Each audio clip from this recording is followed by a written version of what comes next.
বিসমিল্লাহির রহমানির রহিম। নয়াবাজার বিশ্ববিদ্যালয় কলেজের ব্যবসা শিক্ষা বিভাগের দ্বাদশ শ্রেণীর শিক্ষার্থীদেরকে আজকের এই হিসাব বিজ্ঞান বিষয়ের অনলাইন ক্লাসে আমি স্বাগতম জানাচ্ছি। আজকে হিসাব বিজ্ঞান বিষয়ে আমার পড়ানোর বিষয় হিসাব বিজ্ঞান দ্বিতীয় পত্র, অধ্যায় সপ্তম, উৎপাদন ব্যয় হিসাব। আমাদের পড়ানোর বিষয় উৎপাদন ব্যয় হিসাব। উৎপাদন ব্যয়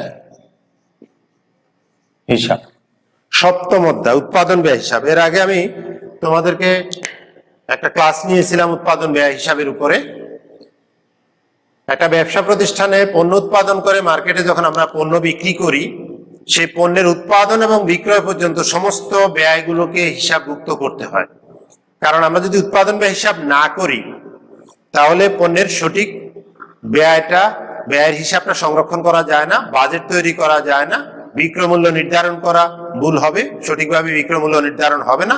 আর বিক্রয় মূল্য যদি ভুল হয় ব্যবসার সঠিক লাভ বা মুনাফা হিসাব রাখা সম্ভব না, ব্যয় শ্রেণী বিভাগটা সম্ভব না, ব্যয় নিয়ন্ত্রণ করা সম্ভব না, ভবিষ্যৎ সিদ্ধান্ত গ্রহণ করা সম্ভব না, অনেক ক্ষতি।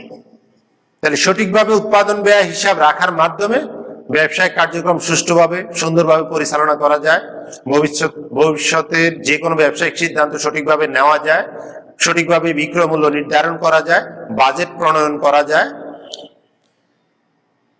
ব্যবস্থাপনাকে সঠিক তথ্য সরবরাহ করা যায়, অনেক সুবিধা। এখন আজকে আমার করানোর বিষয় উৎপাদন ব্যয় হিসাব কিভাবে সংরক্ষণ করে, বা উৎপাদন ব্যয় হিসাব কোথা থেকে স্টার্ট করব, আমরা কোথায় শেষ করব, কোন কোন বিষয়গুলো আমরা উৎপাদন ব্যয় অন্তর্ভুক্ত করি। উৎপাদন ব্যয় হিসাব করার সময় আমাদেরকে প্রথমে ব্যয় শ্রেণী বিভাগ, আমি আগের ক্লাসে তোমাদেরকে বুঝিয়েছি, ব্যয় শ্রেণী বিভাগগুলো সম্পর্কে আমাদেরকে স্পষ্ট ধারণা থাকতে হবে। ব্যয় শ্রেণী বলতে ব্যয় উৎপাদনের সাথে সম্পর্কযুক্ত ব্যয়কে আমরা দুটো ভাগে ভাগ করি, একটা প্রত্যক্ষ আর একটা পরোক্ষ। প্রত্যক্ষ ব্যয়গুলোর সাথে পরোক্ষ ব্যয়গুলো অন্তর্ভুক্ত করে আমাদেরকে মুখ্য ব্যয় বের করতে হবে, কারখানার ব্যয় বা উৎপাদন ব্যয় বের করতে হবে, বিক্রিত পণ্যের ব্যয় বের করতে হবে, মুনাফা বের করতে হবে, তারপর বিক্রয় মূল্য নির্ধারণ করতে হবে।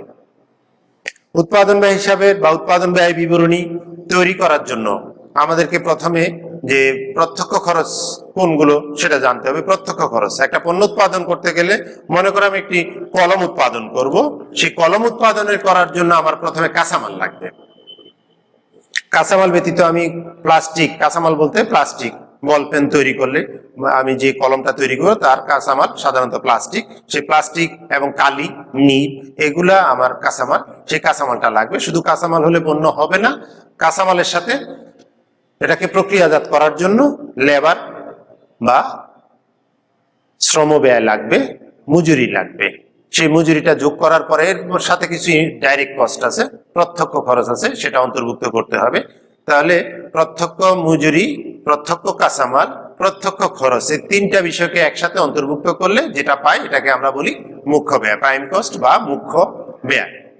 মুখ্য ব্যয়ের সাথে একটা কারখানা যে পণ্য উৎপাদন করে সেখানে কারখানার মধ্যে বিভিন্ন ধরনের ব্যয় সংগঠিত হয়, সেই ব্যয়গুলোকে একসাথে যোগ করতে হবে, এটাকে বলি কারখানার উপরি ব্যয়। যেমন কারখানার পরোক্ষ কাঁচামাল, কারখানার মধ্যে পরোক্ষ মজুরি, তারপর কারখানার বিভিন্ন রকম ব্যবহৃত বিবিধ দ্রব্যাদি, কারখানার সুপারভাইজারের বেতন, কারখানার কর্মচারীদের আপ্যায়ন খরচ, কারখানা যে কলকবজা থাকে সেই কলকবজার অবশ্যই, কারখানার বিদ্যুৎ বিল, গ্যাস বিল, পানির বিল ইত্যাদি খরচগুলোকে আমরা কারখানার উপরি ব্যয় বলি।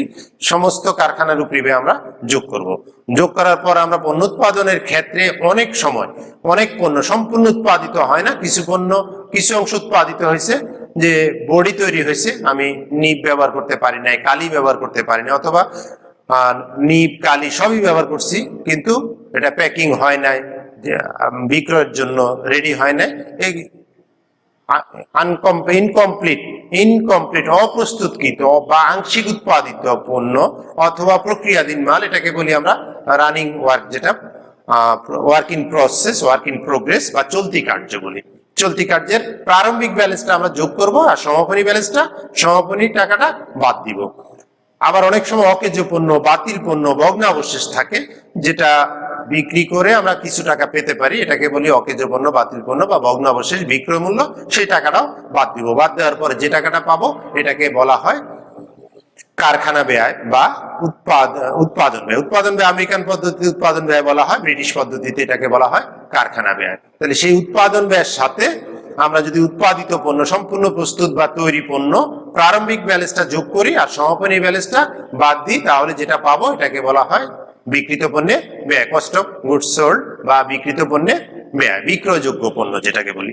বিক্রিত পণ্যের ব্যয়ের সাথে কিছু বাণিজ্যিক খরচ বা পরিচালন ব্যয় আমরা যোগ করি। সেই বাণিজ্যিক খরচ বা পরিচালন ব্যয় আবার দুই প্রকার, একটা হলো অফিস ও প্রশাসনিক খরচ আর একটা বিক্রয় ও বন্টন খরচ। যোগ করার পরে টোটাল কস্ট বা মোট ব্যয় পাবো, আর মোট ব্যয়ের সাথে মুনাফার পরিমাণটা আমরা যদি যোগ করি বিক্রয় মূল্য পাবো। তাহলে আমরা যদি অঙ্কে দেখাই নিয়মটা, কাঁচামাল, ব্যবহৃত কাঁচামাল, যে পণ্য উৎপাদন করব তার একটা কাঁচামাল লাগবে। ধরলাম সেই ব্যবহৃত কাঁচামাল 2 লক্ষ টাকা। ব্যবহৃত কাঁচামালের সাথে উৎপাদন মজুরি বা প্রত্যক্ষ মজুরি যোগ হবে। প্রত্যক্ষ মজুরি 1 লক্ষ টাকা যোগ হবে, তার সাথে প্রত্যক্ষ কোনো খরচ থাকলে সেটাও যোগ হবে। প্রত্যক্ষ খরচ, এনি ডিরেক্ট এক্সপেন্সেস, মনে করো 50,000 প্রত্যক্ষ খরচ আছে, তাহলে তিনটে একসাথে যোগ করলে 3,50,000 টাকা। 3,50,000 টাকা, এটাকে আমরা বলবো মুখ্য ব্যয়। মুখ্য ব্যয়, তাহলে মুখ্য ব্যয় কাকে বলে বা কোনটা মুখ্য ব্যয়? প্রত্যক্ষ কাঁচামাল, প্রত্যক্ষ মজুরি, প্রত্যক্ষ খরচ, ডাইরেক্ট এক্সপেন্সেস তিনটা, প্রত্যক্ষ কাঁচামাল, মজুরি, খরচ, এই তিনটাকে একসাথে যোগ করলে মুখ্য ব্যয়। মুখ্য ব্যয়ের সাথে কারখানার খরচগুলোকে আমরা যোগ করব, যোগ কারখানার উপরি ব্যয়। কারখানার উপরি ব্যয়, কারখানার উপরি ব্যয় একসাথে থাকতে পারে। কারখানার উপরি ব্যয়ের উদাহরণ থাকতে পারে, উদাহরণ পরোক্ষ মজুরি, পরোক্ষ কাঁচামাল, পরোক্ষ শ্রম বা ইনডাইরেক্ট এনি কস্ট। কারখানায় ব্যবহৃত যে কোনো খরচ, কারখানা সুপারভাইজারের পারিশ্রমিক, কারখানার দারোয়ানের বেতন, কারখানার পিয়নের বেতন বা মজুরি, তারপরে কারখানায় ব্যবহৃত বিভিন্ন দ্রব্যাদি, কারখানার গ্যাস বিল, কারখানার পানির বিল, কারখানার বিদ্যুৎ বিল, কারখানা যে মেশিন বা যন্ত্রপাতি থাকে তার অবশ্য, এগুলোকে একসাথে আমরা কারখানার উপরি ব্যয় বলি। উদাহরণ আকারে আমি এর আগের ক্লাসে তোমাদেরকে দেখিয়েছি। এখন অনেক সময় তোমাকে একটা পার্সেন্টেজ ইন্ডিকেট করতে পারে, যেমন প্রত্যক্ষ মজুরির 60% কারখানার উপরি ব্যয়। প্রশ্নে বলা থাকবে প্রত্যক্ষ মজুরির 60% কারখানার উপরি ব্যয়। তাহলে প্রত্যক্ষ মজুরি কত ছিল এই অঙ্কে? 1 লক্ষ টাকা। 1 লক্ষ টাকার 60% কারখানার উপরি ব্যয়, দ্যাট মিনস 60,000 টাকা কারখানার উপরি ব্যয়। তাহলে কারখানার উপরি ব্যয় 60,000 যোগ করলে 4,10,000 টাকা হয়। এটার সাথে আংশিক উৎপাদিত পণ্য প্লাস প্রারম্ভিক চলতি কার্যের মজুদ। আংশিক উৎপাদিত পণ্য বা চলতি কার্য, প্রারম্ভিক চলতি কার্যের মজুদ 10,000 মনে করি, যোগ করলাম 4,20,000। 4,20,000 মাইনাস সমাপনী চলতি কার্যের মজুদ 20,000 টাকা বাদ দিলাম। তাহলে একটা প্লাস একটা মাইনাস, যে 4 লাখ টাকা থাকলো এটাকে বলবো আমরা উৎপাদন ব্যয়। উৎপাদন ব্যয়। তাহলে উৎপাদন ব্যয়টা আমরা কিভাবে পাচ্ছি?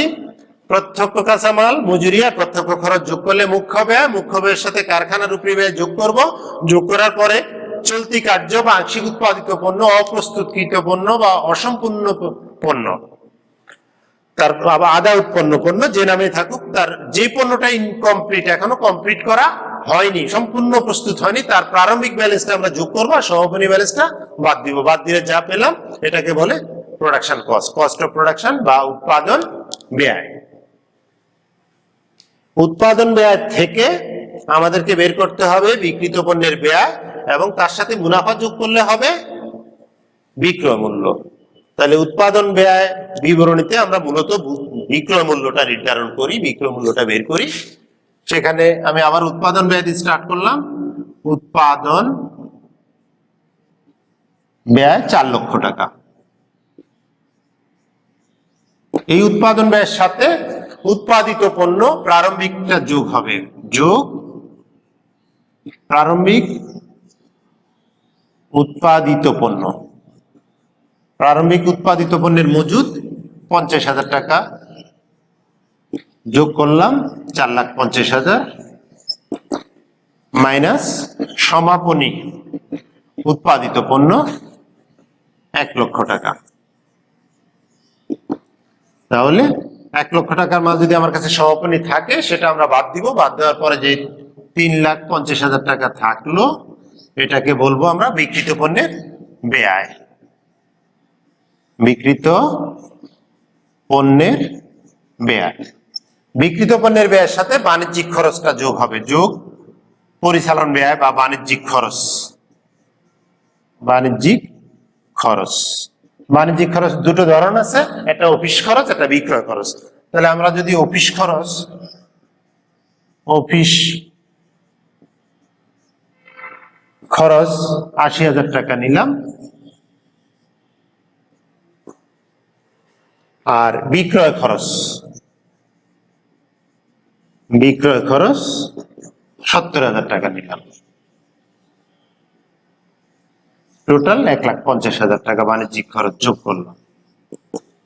অফিস সম্পর্কিত যে খরচগুলো থাকে, অফিসের ভাড়া, অফিসের বিদ্যুৎ, অফিসের কর্মচারীদের বেতন, অফিসের টেলিফোন খরচ, অফিসের আপ্যায়ন খরচ ইত্যাদি খরচকে আমরা অফিস বা প্রশাসনিক খরচ বলি। আর বিক্রয়ের সাথে সম্পর্কযুক্ত যেমন বিজ্ঞাপন খরচ, অনাদায়ী পাওনা, বিক্রয় কর্মীর বেতন ভাতা, কমিশন, ভ্রমণ খরচ, বিক্রয় পরিবহন, শোরুমের যাবতীয় খরচ, এটাকে আমরা বিক্রয় খরচ হিসেবে অন্তর্ভুক্ত করি।